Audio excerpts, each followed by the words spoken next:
اسکله میفروشی به چه خاله؟ ها برار میخری. به چند میدی؟ 5000 برار میخری. برار تو مثل که تازه بزی بازار آمدی چیزی بفروشی. ها برار می بازگارم.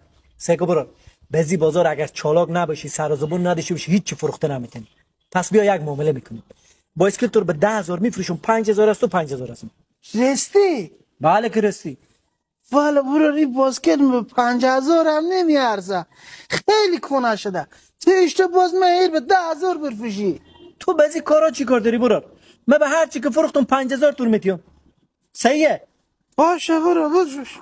پس همین ایستاد چون فقط تماشا. باشه برار. بعد بیا که لیلام کردم. بعد که پشیمانی سودی نداره. بعد بیا که لیلام کردم. آتیش زدم به مال خود دست 4 عیال. خب بعد بیا که لیلام مفت. این باسکل فروشیه لالا؟ بله برار. از مجبوری میفروشم. باور کن اگر مجبور نبودم حتی اجازه نمیدادم که یک بوق خود سکل منزه. سکل؟ ولی که بایسکله. این ظاهر یا بایسکله برار.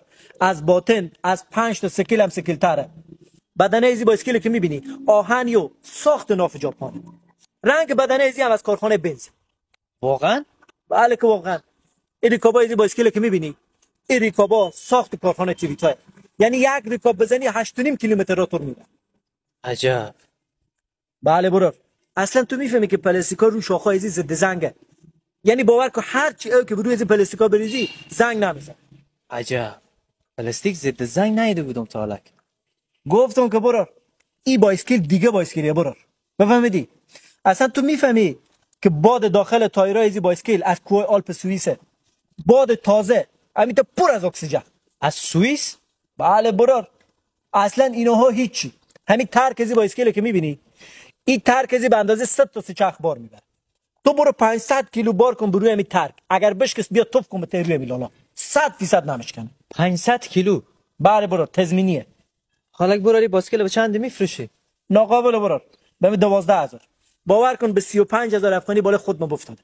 ولی مجبورم بهم 12000 میفروشم. حالا برار یک چیزی کم کن دیگه. امیر به 11 بده برای من. نه برار.